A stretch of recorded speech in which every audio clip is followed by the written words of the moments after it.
इस साल जो अभी रिजल्ट आने वाला है उसमें मैंने बस एक वीडियो बनाया था कि बताओ बच्चों आपके अगर 620 प्लस मार्क्स आ रहे हैं तो आपने क्या पढ़ाई करी थी। उसमें 1500 से ज्यादा बच्चे, 1500 से ज्यादा बच्चे कमेंट किए थे। जो 1200 ऐसे बच्चे हैं, 1200 1100 से 1200 में बोल सकता हूँ, 300-400 कमेंट फर्जी मान लो, तो 1100-1200 कमेंट ऐसे हैं जिनके सारे 600 के आसपास नंबर आ रहे हैं, उससे थोड़े कम 630 640 या उससे ज्यादा। मतलब सिर्फ एक वीडियो बनाया, उस वीडियो पर जाके आप पढ़ सकते हैं कि कितने बच्चे 620-30 से ज्यादा स्कोर कर रहे हैं सिर्फ एक वीडियो कैसे रैंडम हो गए मुझे। मैं सिर्फ नीट वालों को ही पढ़ाता हूं और मैंने फिजिक्स में पीएचडी किया हुआ है। बहुत सारे नए बच्चों होंगे, पता नहीं होगा। Hindu college university of Delhi से मैंने एमएससी किया है, हिंदू कॉलेज से बीएससी और एमएससी दोनों ही किया है। फिर मैंने पीएचडी किया है फिजिक्स में और पिछले 8-9 सालों से सिर्फ नीट वाले को, वैसे मैं 12 साल से पढ़ा रहा हूं, पहले जेई और नीट दोनों पढ़ाता था। मेरा खुद का रैंक AIR 4 था, all India rank Delhi university entrance exam में।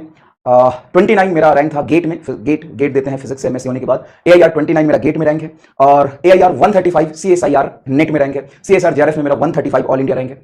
और लास्ट ईयर नीट 23 में जो बच्चे सेलेक्ट हुए हैं, टॉप 100 में मैंने 5 बच्चे पढ़ाए थे और उसके बाद कंटिन्यूअसली बहुत सारे बच्चे मैंने सेलेक्ट कराए हैं। इस साल की अगर मैं बात करूं तो अभी रिजल्ट नहीं आया है लेकिन पेपर हो गया है ना। सारे जेन्युइन बच्चे, आप उनसे बात करेंगे, वो पूरा बताएंगे कैसे कैसे क्लास में मैं पढ़ाया था और कैसे कैसे वो पढ़े थे। तो बहुत ही रिमार्केबल रिजल्ट रहा है पिछले साल यकीन 2.0 का। जितने बच्चे लास्ट तक टिके रहे हैं उनका सिलेक्शन रेशियो 25% है, जो बैच में पढ़ाई और टेस्ट करते आए हैं। ऐप एरर है, पहली क्लास बेटा यहां पे ही चलेगी, आप यहां से पढ़ लीजिए, मेरा रिक्वेस्ट है, ठीक है। तो थोड़ा बताना जरूरी होता है कि किस तरीके से हमने लास्ट ईयर पढ़ाया, उसका क्या रिजल्ट रहा है। तो अगर आप अभी तैयारी करने आए हैं तो सबसे पहले एक चीज याद रखिएगा कि आपको कामचोरी बिल्कुल नहीं करना है। और मैंने पता है क्यों बताया, क्योंकि आपको कोई भी आके बोल सकता है कि मैं जादू कर दूंगा फिजिक्स में, मैं टोना कर दूंगा, मैं ये कर दूंगा, मैं देख के सवाल को सॉल्व करना सिखा दूंगा, मैं बायोलॉजी से आसान बना दूंगा। कोई भी आके कुछ भी बोल सकता है, बोले किसको क्या है, रिजल्ट कहां है, सबसे पहली बात। दूसरी बात, जितने भी बच्चे सेलेक्ट हुए ना, जानबूझ के मैंने बोला कि तुम बताओ यार, बच्चों को तो कोई भी बेवकूफ बना के जा सकता है, तुम बताओ कि तुमने कैसे पढ़ा है, तुमने कैसे पढ़ाई किया था पिछले साल, ताकि तुम्हारे 630 640 नंबर। तो कमेंट पढ़ना जाके पता चल जाएगा कि मेहनत, हार्डवर्क, संघर्ष और घिसना पड़ेगा, तभी आप सेलेक्ट होंगे। कोई और दूसरा अल्टरनेट मेथड नहीं है बेटा सेलेक्ट होने का। आप मेरी बात मत सुनिए, किसी और की भी बात मत सुनिए। जितने भी बच्चे आसपास में आपसे सेलेक्ट हो रहे होंगे ना, 1-2 से फिजिकली मिलिए, सबको टारगेट है, 2, 3, 4 लोगों से फिजिकली मिलिए, आई एम रिक्वेस्ट यू, ठीक है। और अब आते हैं फिजिक्स के बारे में। फिजिक्स को कंपेयर करने की जरूरत नहीं है, बायोलॉजी कोई आसान सब्जेक्ट नहीं है, बायोलॉजी अपने आप में बहुत टफ है। मैं क्यों बना दूंगा फिजिक्स को बायोलॉजी से आसान, बट फिजिक्स आसान है। ये तो फोबिया है कि एक चीज को 10 बार रिपीट करते हो ना, जैसे ही तुमने 10th पास किया तुम्हारे दिमाग में भर दिया physics physics physics physics physics, तुम्हें लगता है अरे भाई फिजिक्स, बायोलॉजी, ये फिजिक्स तो सब लोग मुश्किल बता रहे हैं। ऐसा नहीं है। एक झूठ को अगर 1000 बार बोला जाए ना तो सच लगने लगता है। फिजिक्स हमेशा से आसान था, है और रहेगा। बस जरूरी है कि कंसेप्ट को बहुत अच्छे तरीके से समझना, कंसेप्ट को विजुअलाइज करना और उस पर प्रैक्टिस करना। मैं क्लास में जितना पढ़ा दूंगा ना, उससे बाहर एक भी सवाल नहीं आएगा। तो क्या डीपीपी नहीं करोगे? अरे मैं पढ़ा दूंगा वही से सवाल आएगा, लेकिन तुम कर लोगे इसकी क्या गारंटी है? वो तो प्रैक्टिस से ही आएगी, वो तो मेहनत से ही आएगी। हजारों बच्चे पढ़ते हैं लेकिन उसमें से कुछ ही सेलेक्ट हो पाते हैं। क्यों? रीजन क्या है? क्योंकि वो खुद से भी प्रैक्टिस करते हैं।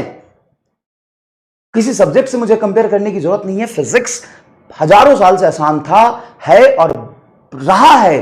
पिछले 3 साल से यकीन मैंने पढ़ाया है, यकीन 2.0, हजारों बच्चे सेलेक्ट हुए हैं और बहुत अच्छे अच्छे मार्क्स से स्कोर किए।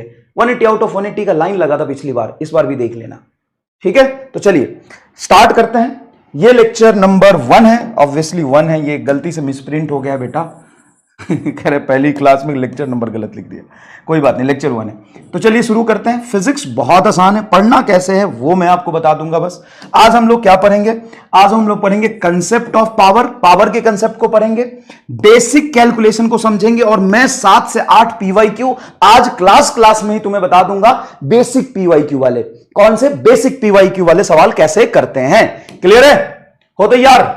चलो, तो फिजिक्स में सबसे ज्यादा इंपॉर्टेंट क्या है? नीट फिजिक्स में सबसे ज्यादा इंपॉर्टेंट है कंसेप्ट। लेकिन सिर्फ कंसेप्ट से आप क्वालिफाई नहीं कर सकते, नीट में सेलेक्ट नहीं हो सकते। सबसे पहले आपको लैंग्वेज पे पीएचडी करना पड़ेगा। किस पे पीएचडी करना पड़ेगा? लैंग्वेज पे। किस तरह के लैंग्वेज पे सवाल बनते हैं, आपको कंसेप्ट सब कुछ पता है, आपको कंसेप्ट पता है साहब कि भाई कंसेप्ट तो हमने बहुत धुआंधार पढ़ लिया, लेकिन जब सवाल पढ़ के आप नहीं कर पाओगे ना तो दिक्कत आएगी। तो इसके लिए मैंने इस बार लाया है DPP2, स्टार्टिंग से ही मिलेगा DPPB, एक बेसिक डीपीपी, एक डीपीपीबी, जिसका सॉल्यूशन मैं दूंगा 100%। सॉल्यूशन बाय MR लिख रहा हूं अपने हाथों से, और आज तक मैंने जो बोला है वो सब कुछ किया है। टीम ने कुछ बोला होगा वो शायद मैं ना करूं, एक सेकेंड चलेगा, है ना, लेकिन मैं जो बोलूंगा वो सब कुछ करता हूं। उत्थान बोला था, उत्थान पूरा पढ़ा है पिछली बार। तो डीपीपीबी का सॉल्यूशन मैं दूंगा, और इसमें बहुत सारे लेंदी लैंग्वेज वाले सवाल होंगे, बहुत सारे ऐसे सवाल होंगे जो आप पढ़ते पढ़ते थक जाओगे, 2-4 मिनट लगेगा आपको पढ़ने में, प्रैक्टिस करनी पड़ेगी। नीट में भी ऐसे 4-5 सवाल आते हैं जिसमें आदमी बच्चा फंस जाता है। तो लैंग्वेज वाले सवाल मैं बहुत सारे दूंगा डीपीपीबी में। उसके बाद कैलकुलेशन में बेसिक मैथ प्यार से पढ़ाऊंगा, आराम से पढ़ाऊंगा। इस बेसिक मैथ में मैं 9 लेक्चर लूंगा, सारे कंसेप्ट पढ़ाऊंगा, और कम से कम नहीं भी तो 100 PYQ, 100 ऑफ PYQ मैं यहां पे बोल रहा हूं। पहली क्लास में तुम समझ सकते हो कि भाई आज क्लास शुरू हो रही है, नीट की बैच, ड्रॉपर बैच, और पहली क्लास में 6 PYQ अभी करा के दिखा दूंगा फर्स्ट क्लास में। और बेसिक मैं जब तक पढ़ाऊंगा तब तक 100 ऑफ PYQ मैं तुम्हें कराना सिखा दूंगा कि कैसे बेसिक कैलकुलेशन बहुत इंपॉर्टेंट होता है।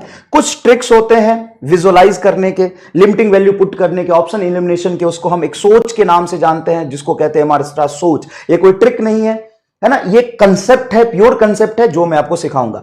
इन शॉर्ट, मैं कंसेप्ट सिखाऊंगा, मैं लैंग्वेज सिखाऊंगा, मैं कैलकुलेशन सिखाऊंगा, मैं आपको एक विजुअलाइजेशन वाला सोच सिखाऊंगा जिसको MR स्टार कहते हैं। मतलब मैं आपको साम दाम दंड वेद हर तरफ से तैयार कर दूंगा। जैसे मैंने पिछले 3-4 साल से तैयार करके बच्चे सेलेक्ट कराए हैं, वैसे ही आपको मैं सेलेक्ट करा दूंगा, ये मेरी गारंटी है। पैरेलली आपको भी उतने ही मेहनत करने पड़ेंगे।